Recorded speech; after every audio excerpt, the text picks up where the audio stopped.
All right, let's dive into a really important part of American history that covers the Progressive Era, the time from the late 1800s up to America's entrance into World War I. So, when we say Progressive Era, what does progressive actually mean? At its core, it means to make progress, to push society forward. But here's the thing. Progress isn't the same for everyone. Different groups had different ideas about what progress should look like, and that's part of what makes this era so fascinating. One critical event that really ignited the progressive movement was the Triangle Shirtwaist Factory fire in New York City. This factory was basically a sweatshop, and you've probably heard about sweatshops. Terrible working conditions, long hours, often low pay, and in this case, most workers were immigrant women from places like Eastern Europe, Irish, German, Polish immigrants, for example. These workers were trapped in the building when a fire broke out because the doors were locked, and the firefighting equipment was basically a bucket of water. Think about that. It's crazy dangerous. Out of this tragedy, 182 people died, many from burns, smoke inhalation, or jumping out windows to escape the fire. This horrific event grabbed the attention of the American public and pushed progressives to finally take action to improve workplace safety and labor laws. It might seem strange that this tragedy was needed to get people to act, but unfortunately, that's kind of how we work as a society. We tend to pay attention when something awful happens. Think about it today too. After a tragic event, people start pushing for changes, but often only for a short time before moving on. Progressives understood this reality and worked quickly to use the public outcry after the fire to push their reforms. One of their biggest tools was the muckrakers, investigative journalists, who dug into the dirt on powerful corporations and corrupt officials. These journalists were crucial in exposing the bad behavior of wealthy business owners and politicians, spreading awareness among the public. Progressives targeted corrupt judges and lawyers, who often worked with big corporations to keep their misdeeds hidden. If a judge or lawyer was bribed or corrupt, it was easier for corporations to exploit workers or dodge consequences. Another big criticism from progressives was aimed at educators. They called out incompetent teachers, those who pushed their own political or personal agendas onto students, instead of teaching critical thinking and facts.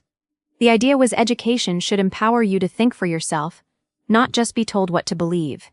Churches, too, came under fire from progressives when they became materialistic, focusing on building shiny buildings and paying large salaries to preachers instead of helping their congregations with real needs like food or shelter.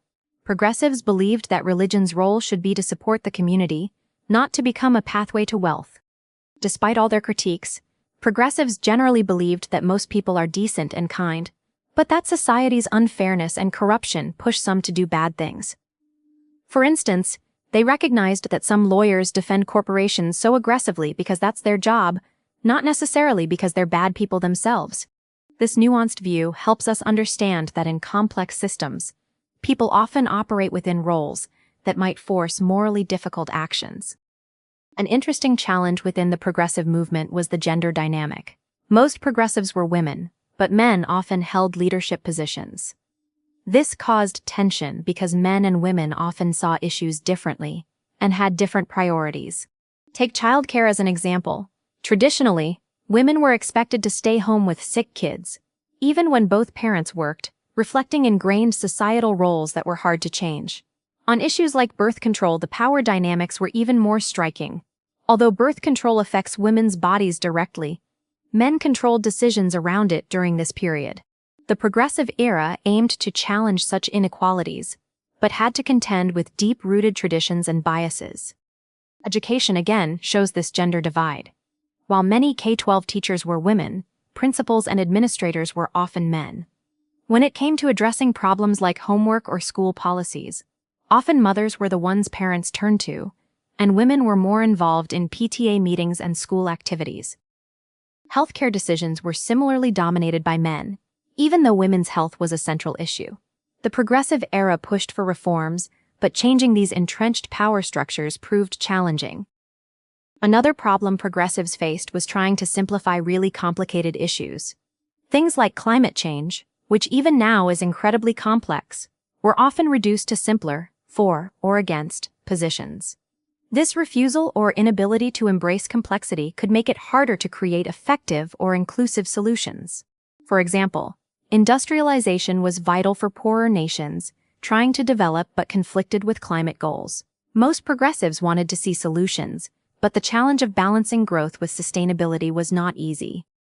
Similarly, progressives tended to see things in black and white, good or bad, right or wrong, which doesn't capture the complexity of many real-life situations. Take murder. Obviously, taking a life is typically wrong, but what about war, self-defense, or legal combat situations? The law recognizes that circumstances can justify some cases where a life is taken, but progressives often saw these issues in stark terms, sometimes glossing over nuance. One fascinating contradiction was that progressives claimed to support individual freedom, but also wanted prohibition, banning alcohol manufacturing and sales. Part of this stemmed from the strong anti-immigrant bias within many progressive groups, especially as alcohol and vice were associated with immigrant communities. The country was largely controlled by white Anglo-Saxon Protestants, WASPs, who wanted to separate themselves from these vices but benefit from them indirectly. The mafia, mostly made up of Italian immigrants at the time, controlled gambling, drinking, and other vices. While the Buffetts enjoyed the profits and social privileges, they actively worked to keep immigrants powerless. So, corrupt judges, lawyers, and law enforcement were parts of this system, protecting the mafia and the elite's interests, reinforcing racial and class divides while maintaining social control. Realizing that change starts small, progressives focused on local governments first, city councils and mayors, because it's easier to organize and influence smaller populations than entire states or the federal government. College students, for example, have power because if they unite, they can sway local elections. Imagine tens of thousands of students voting together to demand lower tuition or cheaper textbooks. Local governments are more approachable and responsive, making them perfect targets for early reform. Progressives also pushed municipal socialism, which sounds complicated but really means essential services like water and public transport should be controlled by cities, not private companies. This way, the community can ensure fairness and stop greedy individuals from charging exorbitant prices for necessities like water. It keeps these vital services public and accountable. Another reform idea was the Home Rule Charter, where cities elect their own officials instead of having state governors appoint them. This gave local people more say in their governance, building democracy from the ground up. At the state level, Wisconsin became a model progressive state under Senator Robert La Follette. He exposed how political parties gained control through misrepresentation and people's ignorance. We see that today too. Political parties shape narratives and often manipulate facts or present half-truths, counting on people not to verify information. La Follette believed democracy works best when citizens are knowledgeable and urged laws to be made with expert input: doctors for health laws, scientists for environmental laws.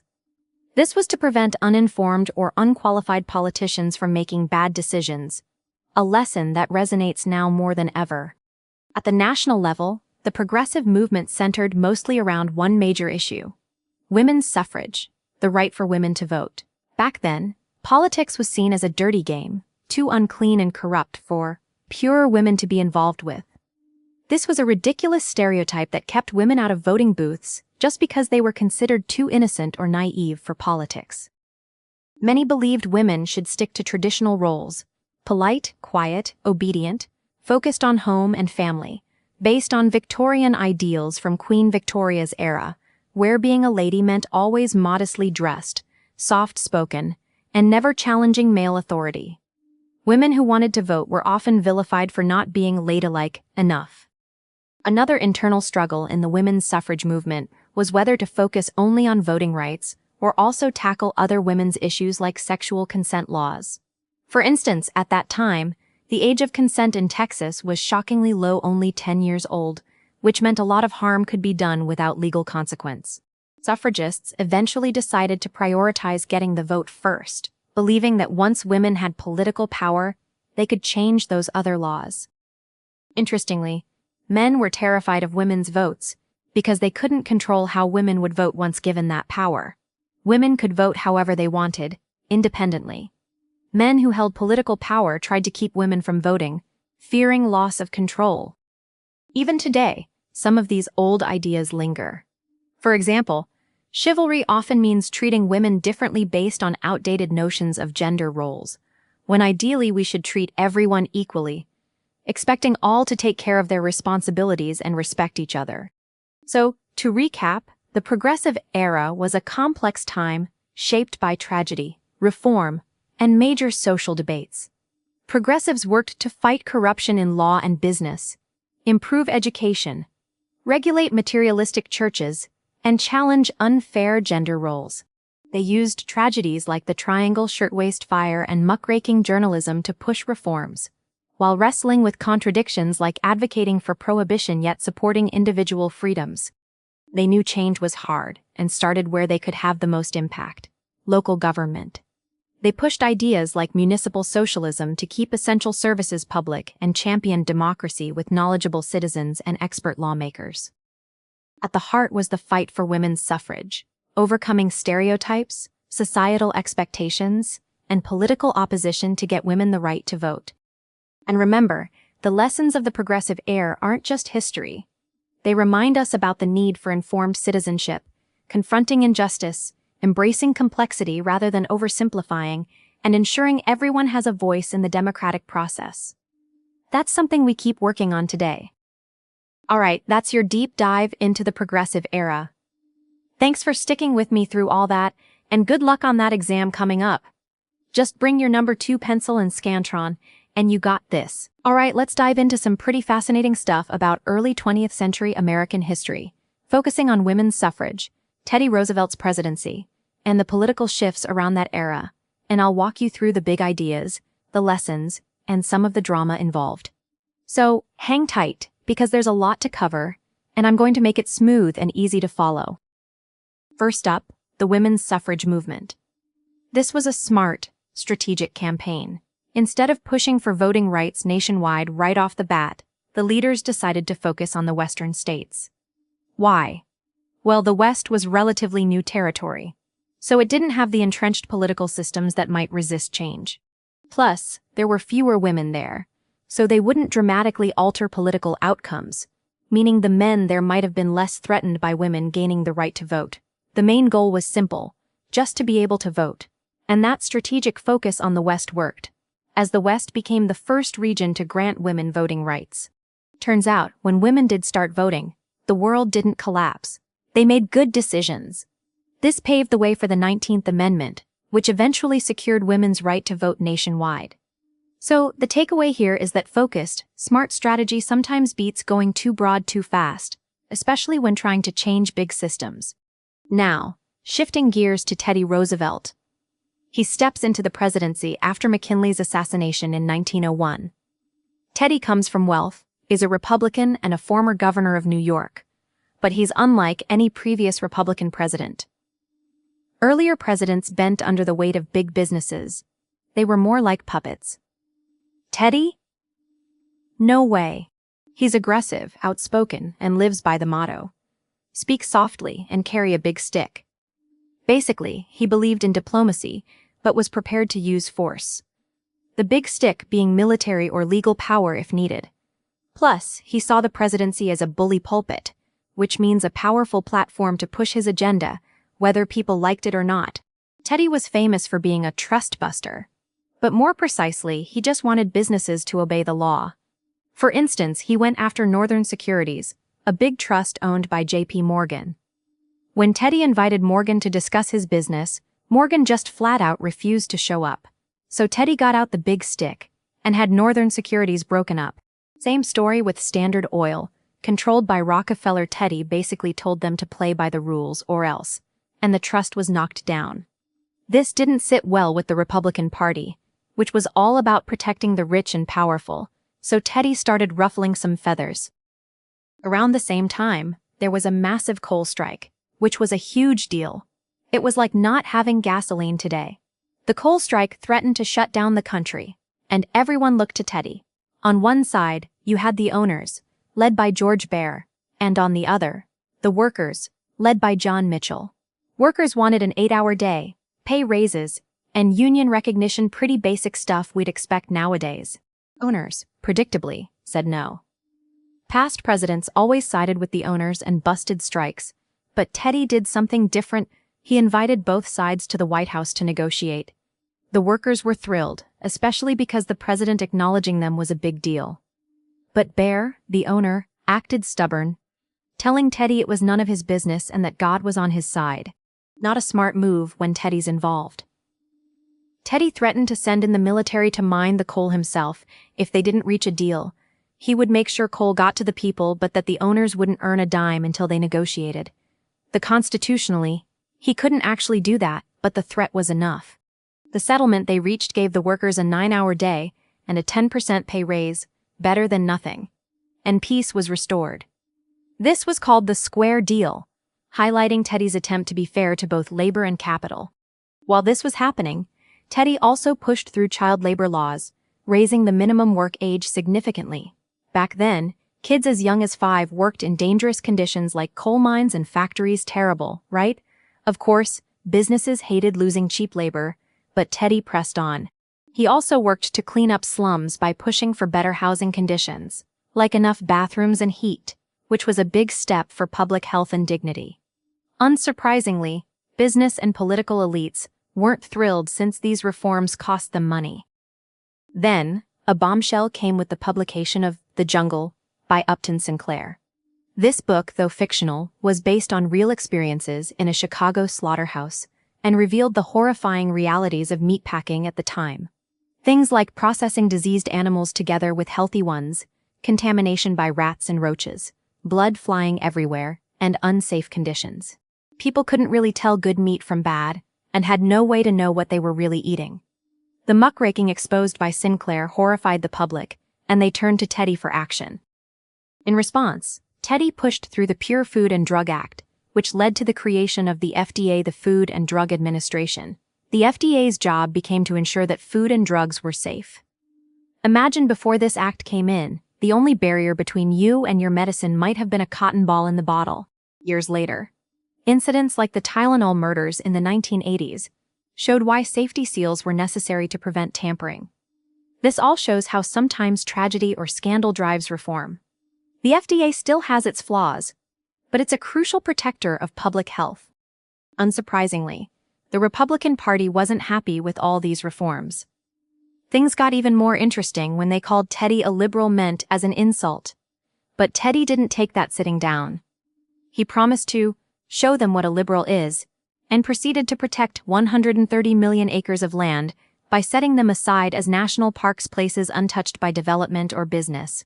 This is why Teddy is often called the father of national parks, emphasizing his belief that nature should be preserved for future generations rather than exploited. Imagine a businessman looking at untouched forests thinking, "I can't cut these down now." Yeah, that didn't go over well with his party allies. Teddy also introduced the progressive income tax, which basically says the more you earn, the higher your tax rate. Plus, he pushed the inheritance tax known as the death tax, which taxed money passed down after someone dies. For example, if you inherit money, the government might take up to 40% off the top, arguing you didn't earn it yourself. This was controversial because wealthy families had already paid taxes on that money, so many felt it was unfair. It mostly targeted the rich, which naturally made those rich people work to find ways to dodge the tax legally through clever investments. Teddy even started openly criticizing wealthy elites, a bold move for a Republican back then. As Teddy's time as president was coming to an end, he chose William Taft as his successor. Taft was very intelligent but totally different from Teddy in personality and style, more reserved and less aggressive. He was also the biggest president physically, with funny stories about him supposedly getting stuck in the White House bathtub. Whether true or not, Teddy picked Taft precisely because he thought Taft wouldn't dismantle the reforms Teddy had made. But once in office, Taft did his own thing, and that caused some tension. One example was the Ballinger-Pinchot affair.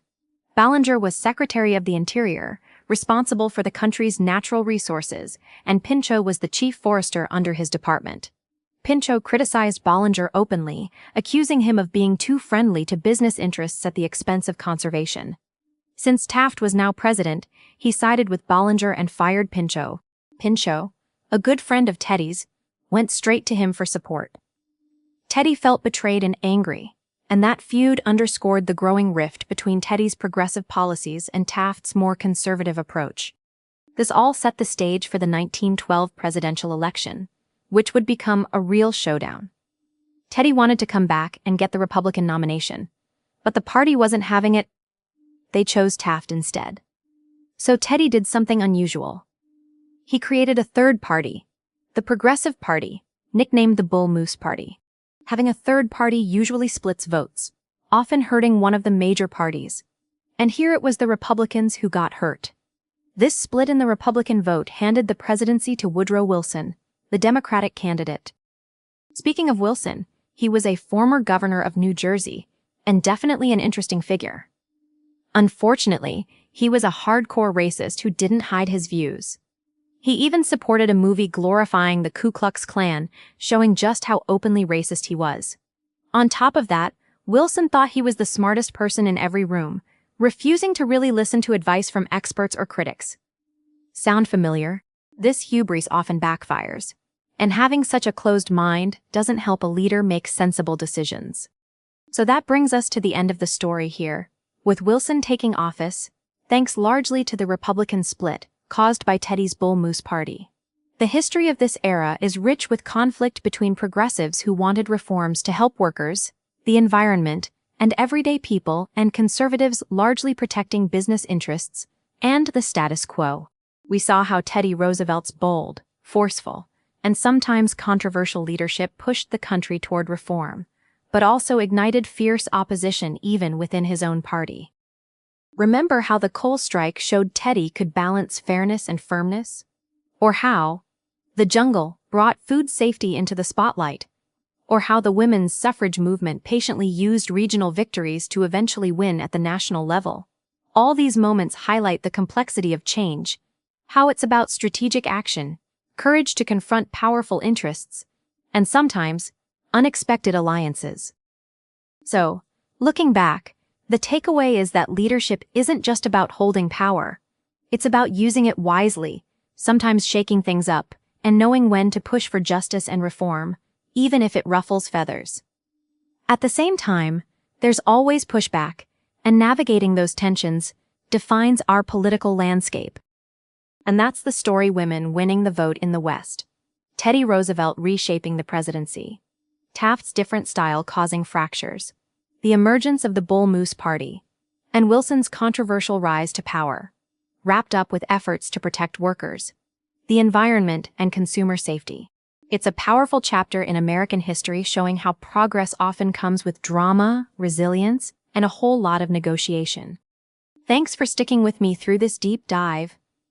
You've got the key points now without having to read every word yourself. Hopefully, this recap leaves you with a clear picture of those times and the people who shaped them. All right, let's dive into some fascinating and complex moments in American history, focusing mainly on the early 20th century, with a spotlight on significant laws, racial tensions, imperialism, and the Spanish-American War. There's a lot to unpack, so I'll walk you through the critical pieces in a way that flows and makes sense. Starting off, we get introduced to the Federal Reserve Act. This was huge because it created the Federal Reserve, the Fed, as we know it today. Imagine the Fed as the government's bank, managing the banking system and the broader economy. This wasn't just about regular banks. It was a way for the government to have more control and stability over the economy. Linking to the gold standard, the Fed was an essential step in modernizing America's financial system. Alongside this comes the Clayton Antitrust Act, another big deal aimed at promoting fair competition. One key part outlawed price discrimination. Now, in simple terms, that means manufacturers couldn't charge different prices for the same product to different buyers, just because they bought in different quantities. So if you were buying a small batch or a huge order, the price should be fair and consistent. This stopped bigger buyers from unfairly squeezing out smaller buyers with lower prices and helped prevent monopolistic abusing power. But that wasn't all. The act also outlawed interlocking directorates. What does that mean? Think about manufacturers pushing unwanted products alongside popular ones. For example, a grocery store might sell a popular Gatorade flavor. A manufacturer might say, You have to take this new, less popular flavor too, or we'll cut your supply of the old favorite. The Clayton Act stopped this unfair pressure so stores could stock what their customers actually wanted. No forcing bad products just because you could. Then, another crucial part of the act was holding the heads of corporations, like CEOs, personally responsible for their company's actions. Back then, CEOs couldn't just say, "I didn't know what was going on." They were supposed to be held accountable. That kind of corporate responsibility aimed to keep businesses honest. Moving on from laws, let's talk about race relations during Woodrow Wilson's presidency. Spoiler alert, they were not good. Wilson was openly racist, which influenced national policies and social attitudes. This period saw an unfortunate rise in lynchings, horrific acts of murder, mainly targeting African Americans. The Ku Klux Klan also made a big comeback, openly marching and terrorizing cities, burning crosses, and causing fear. The government didn't intervene much to stop them. At the same time, African American leader W.E.B. Du Bois was promoting a concept called the talented tenth. This idea suggested that the top 10% of educated and skilled African Americans had a responsibility to help uplift the rest of the community. It was a noble theory but was met with criticism. People wondered if it was fair to expect such a small group to carry that weight, or if this idea discounted the contributions of the other 90%. Plus, success was never just about talent or intellect. Many other factors mattered.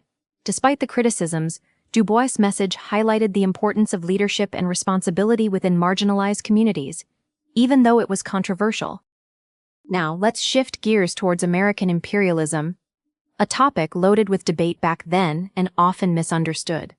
The U.S. had just expanded coast to coast, fulfilling what was called manifest destiny, the belief that Americans were chosen to spread across the continent. But by the 1890s, the question became, should the U.S. extend beyond its borders? Should it become an imperialist nation? That meant controlling lands and peoples outside the continental U.S. There were four main arguments in favor of imperialism. First, social Darwinism. The idea that only the strongest nations survive and dominate, applying Charles Darwin's survival of the fittest theory to countries. If America was strong, it should assert power. Second, the belief in the superiority of the Anglo-Saxon race. This wasn't just about being white, but specifically tied to English heritage and those European nations close to England, suggesting America's culture was better and had a duty to spread. Third, spreading wealth was seen as an obligation. Americans thought they should share their prosperity with other nations. And lastly, there was a strong wish to spread Christianity around the world, mostly through missionaries. Although not a formal government policy, this religious mission was a significant driving force for some Americans. On the flip side, many opposed imperialism. They believed the U.S. was morally superior to European colonial powers and shouldn't stoop to their level by owning colonies. They argued that America should focus its resources at home instead of spending money on foreign lands or aid. Governing other cultures and countries with different laws and customs seemed too complicated and likely to cause problems. And there was a practical voice too, Alfred Thayer Mahan, who said that to be a world power, America needed a powerful navy and a canal in Central America, what we know as the Panama Canal eventually. Mahan's ideas, known as Mahanism, pushed the country toward expanding its reach to support naval strength, which was almost universally agreed upon as essential for global influence. So, with those debates ongoing, America's first real expansion moves outside the continent began. First up was Alaska, controlled by Russia back then. Neither side knew about the gold, oil, and valuable resources Alaska held. It was seen as a frozen wasteland. Instead of fighting for it, America simply purchased Alaska from Russia, often called Seward's Folly at the time, because many thought it was a silly deal. But Alaska turned out to be a treasure trove. After Alaska, the focus shifted to Hawaii. At this time, Hawaiians ruled themselves with their own queen and constitution. However, big American companies like Dole, famous for pineapples, wanted more power. They pressured Hawaii to change its constitution in their favor, a move Hawaiians strongly opposed. The American government supported the corporations by imposing tariffs on sugar from outside the U.S., making Hawaiian sugar cheaper and more competitive, but this angered many locals. After protests and violence against American sugar growers, the U.S. finally sent Marines to overthrow the Hawaiian Queen and take control. That's how Hawaii became part of America, not by peaceful invitation, but through forceful takeover. Not exactly a proud moment, but an honest one. Then, America flexed its new power in other areas too. First, in Chile, after a bar fight where 2 U.S. sailors died, the U.S. government demanded Chile apologize and pay a fine, threatening invasion otherwise. This was more about showing off strength than justice. Similarly, Britain and Venezuela had a dispute over British Guiana in South America. The U.S. jumped in, siding with England due to Anglo-Saxon racial attitudes, even though Venezuela was closer geographically and culturally. These actions showed that America was becoming a serious player on the world stage, sometimes regardless of fairness. But it all culminates in Cuba, which was then a Spanish colony. Cubans wanted independence, but America initially tried to stay out of it. Enter William Randolph Hearst and Joseph Pulitzer, owners of powerful newspapers who wanted the U.S. to join the conflict. Why? Because sensational journalism, or yellow press, sold papers by exaggerating violence and stoking public outrage. They painted Spain as brutal oppressors of the Cuban people, pushing the U.S. public to support intervention. President McKinley demanded Spain leave Cuba to protect American interests and sent the battleship USS Maine to Havana Harbor as a show of force. Then, in a huge and tragic event, the Maine exploded, killing 260 sailors. Although it was later discovered that the explosion was an accident caused by a fire igniting gunpowder, the yellow press blamed Spain outright, whipping up support for war. Congress declared war on Spain, the Spanish-American War. The U.S. said it was about freeing Cuba, but the military moves tell another story. The first action was sending Commodore George Dewey to take the Philippines, which were also controlled by Spain. The U.S. quickly defeated the Spanish forces because Spain was exhausted and had weak resources. However, the war had a grim toll. About 5,700 Americans died, but only around 700 in battle. The rest died mainly from poor conditions, poisoned food, bad ammunition causing weapon malfunctions, and malaria, a deadly tropical disease. It shows how much more dangerous disease and logistics were than combat in some wars. Once the war ended, the Treaty of Paris was signed. Cuba was declared independent.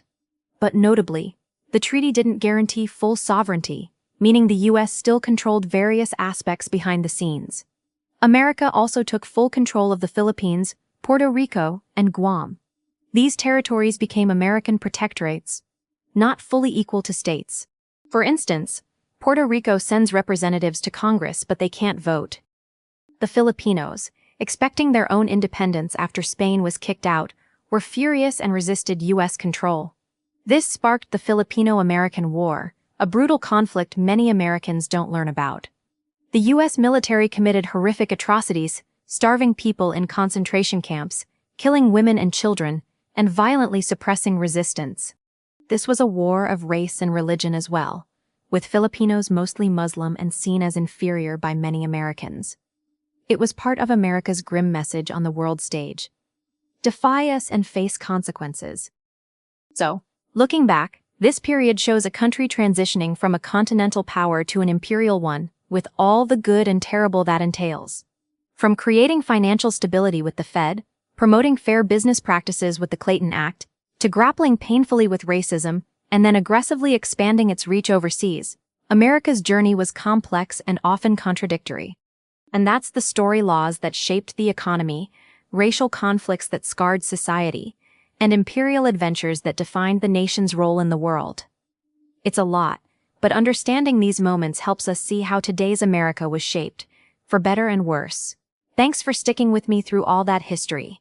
Hopefully, it gives you a clearer picture of those times and why they still matter. Hey everyone, welcome back to another episode. Today, we're diving into some serious history, from U.S. relations in China to the roots of World War I. It's a lot, but trust me, it's fascinating. Oh man, I'm already intrigued. But real quick, before we jump in, who's Andrea? I've been getting these emails about my notes and Andrea, and I'm like, who even is Andrea? Haha, good question. Maybe Andrea's just your new history pen pal. Anyway, let's start with China. So after the U.S. finishes up in the Philippines, they have their eyes set on China. Obviously, right? Yeah, I get it. China's huge, like the biggest population ever. And lots of cheap labor and a massive market. Definitely tempting for the US. Exactly. But the catch is Russia, Japan, and Germany are already there, carving up China into what we call spheres of influence, which is basically, hey, this bit of China is mine. So it's like they're claiming territory without actually conquering the whole country. Kind of like setting up your own little property sign. No trespassing? Spot on. But the US can't just storm in, so they come up with the open door policy. They say, hey, if you let us in, we'll respect your spheres. Uh-huh. But knowing a bit about history, I'm skeptical. Does anyone actually respect spheres of influence in this context? Especially with big powers involved? Right? Russia, for example, flat out says no. Japan and Germany give what we call we'll see, which is a polite no. So yeah, looks like America's out of luck. Yeah, basically a no with extra steps. But then what happens with this group called the Boxers? People say they're Chinese nationalists, but what does that really mean? Great question. Being a nationalist means you love your country fiercely, and the Boxers took it to the next level by wanting China only for the Chinese. No foreigners allowed.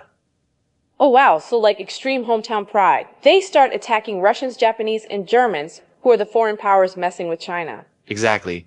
That sparks the Boxer Rebellion, a violent stance by Chinese nationalists. And how do the Americans see all this chaos? Sympathy. Nope. Opportunity. The US offers help to other nations' soldiers and weapons not because they're nice, but because they want access to China. That sounds very, let's help so we can get what we want, energy. Bingo. And of course they get their foot in the door. Until Mao kicks them out much later, but that's way down the road. Okay, so then Japan and Russia fight over territory in China, right? Who does the US pick? Japan, because Russia had already told the US no about China access. So the US basically sides with Japan. I love how the word no seems to drive a lot of this. Russia says no, so US says nah to Russia. Yeah, exactly. Japan wins the Russo-Japanese War, but then tries to grab more than their win deserves. And here comes Teddy Roosevelt throwing a wrench in Japan's plan, telling them no. That must have pissed off Japan. Big time. But Roosevelt gets a Nobel Peace Prize for mediating. However, this denial sows long-term resentment. It's like poking a tiger. Which leads to Japan militarizing, building a navy, and eventually, boom, Pearl Harbor happens in 1941. Right. Roosevelt's decision had ripples decades later. You gotta think long-term, folks. Next up, Cuba. After the Spanish-American War, the U.S. helped Cuba write a constitution, but with strings attached via the Platt Amendment, right? Yep. Platt Amendment basically said Cuba can't make financial decisions or alliances without U.S. approval, lease naval bases to the U.S., and allow U.S. intervention to Wait, so Cuba basically signed away its sovereignty? Sounds like, sure, be independent, but we can boss you around anytime. That's exactly it. If you want independence but with a leash, sign here.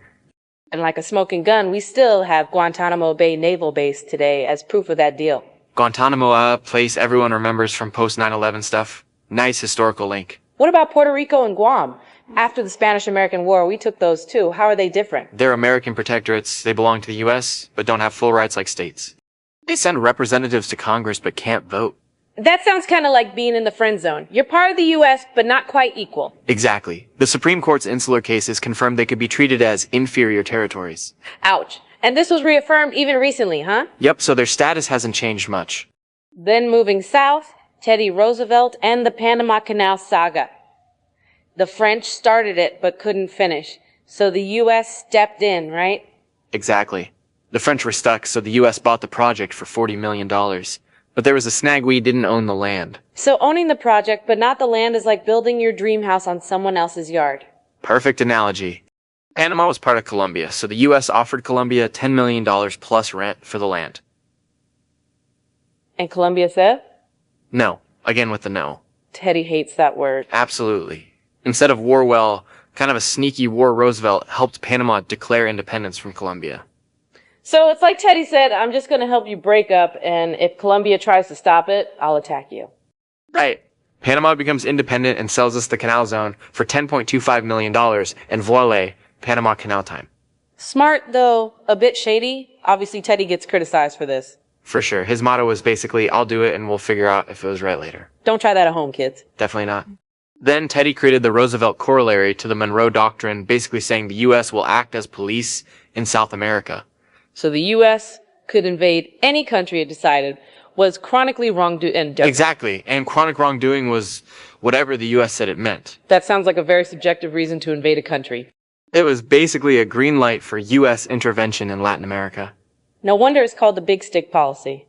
Now, moving over to Europe, early 1900s. Extreme nationalism was everywhere. Which means being proud of your country, sure, but also thinking you're better than everyone else, right? Right. They believed they were superior, and proving that meant building strong militaries and taking over territory. It's like a big playground fight, but with countries instead of kids. Exactly. And because everyone was scared of each other, countries made secret treaties to protect themselves. Secret treaties? That just sounds like asking for trouble. It was. Nobody knew who was with who until a tiny spark could ignite everything. Which is exactly what happened with Archduke Franz Ferdinand. Yep, the assassination in Sarajevo kicks off the powder keg. And poor Sophie, his wife, got forgotten in history. She was considered a commoner, so she had to be buried beneath him. Yeah, pretty harsh.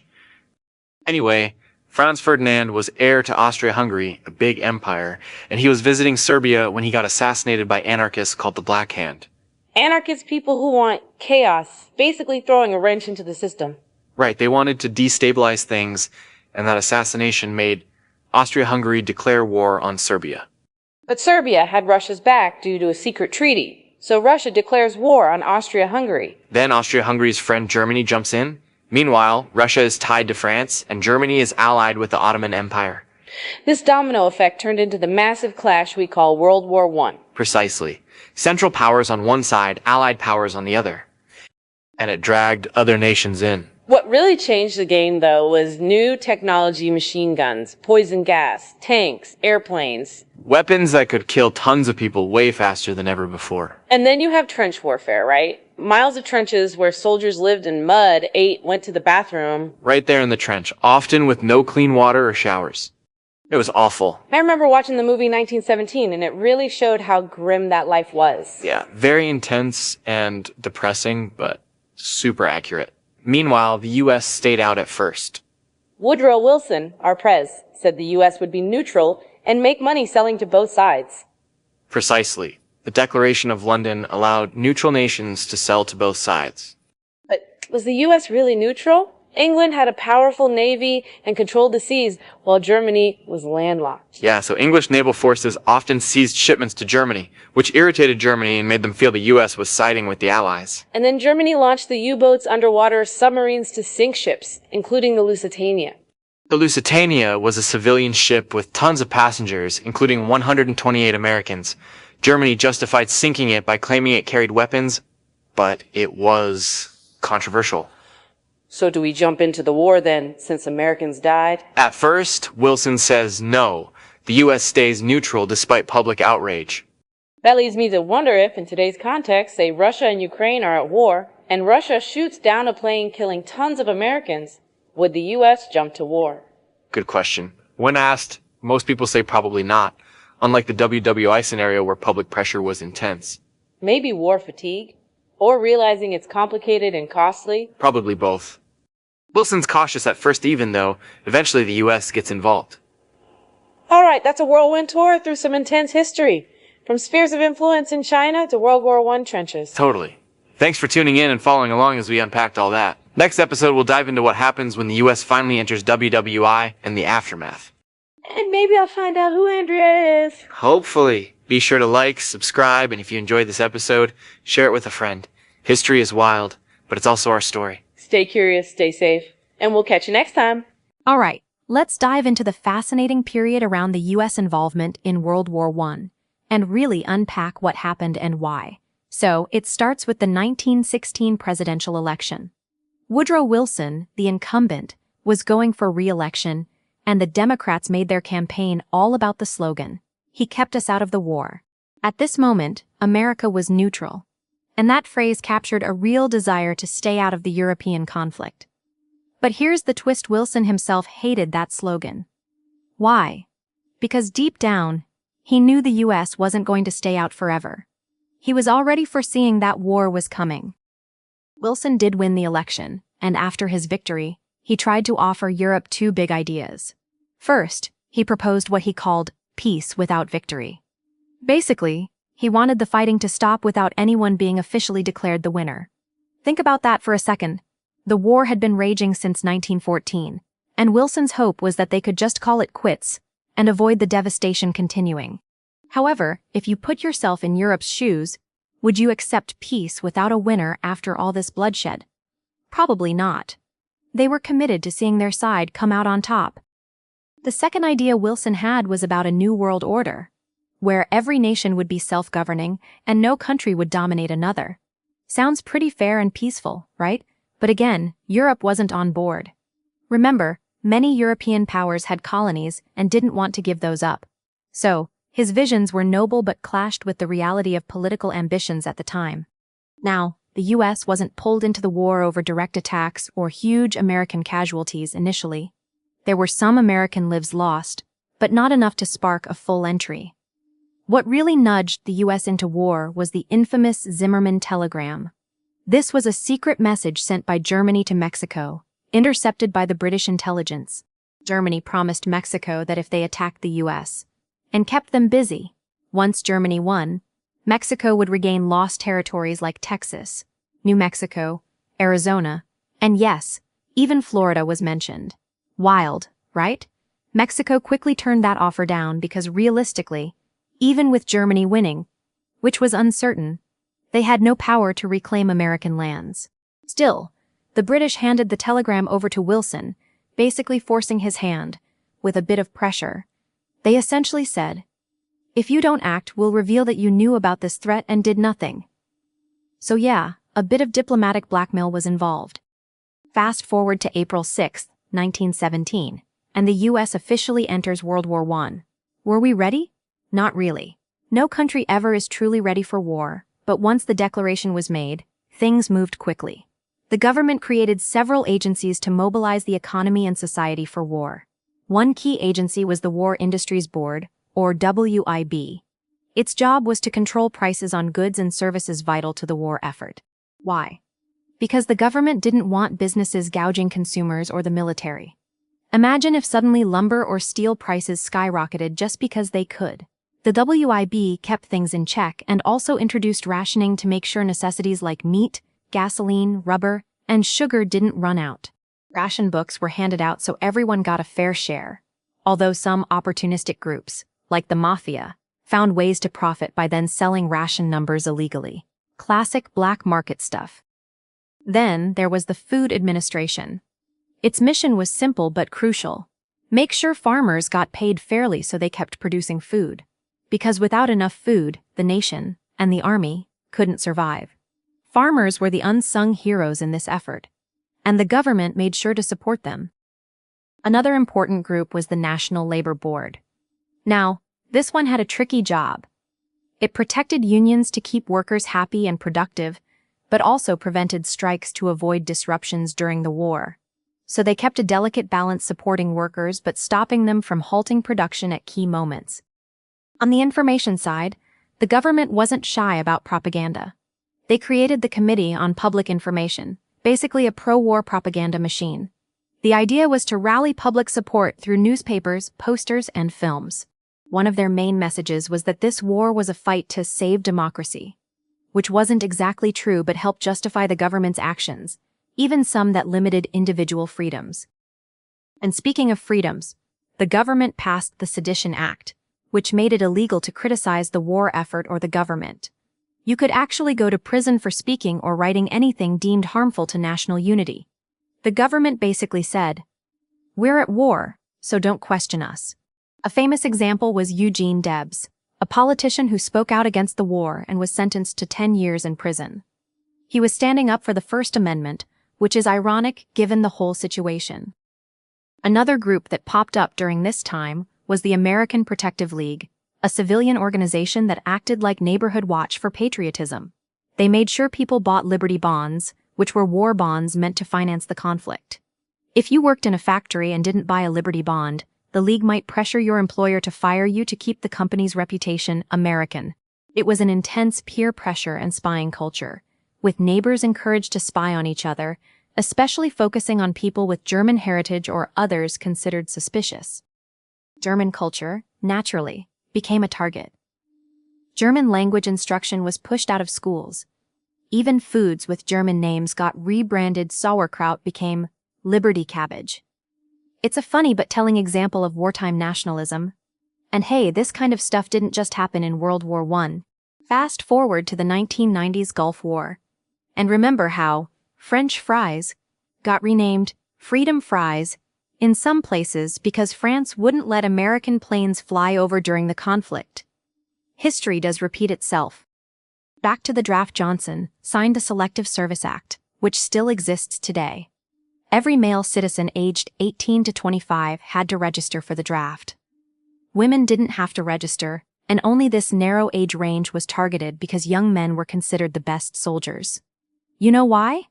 Partly because they tend to feel invincible and take risks without thinking too much.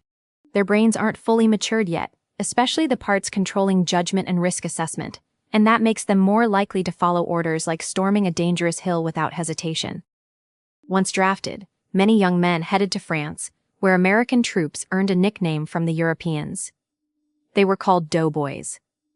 Not the most flattering, as it suggested they were either a bit doughy or just innocent and inexperienced. Compared to European soldiers who had been battle-hardened for years, Americans looked fresh but naive. And that inexperience brought challenges beyond fighting. For example, a big problem was sexually transmitted diseases like syphilis and gonorrhea.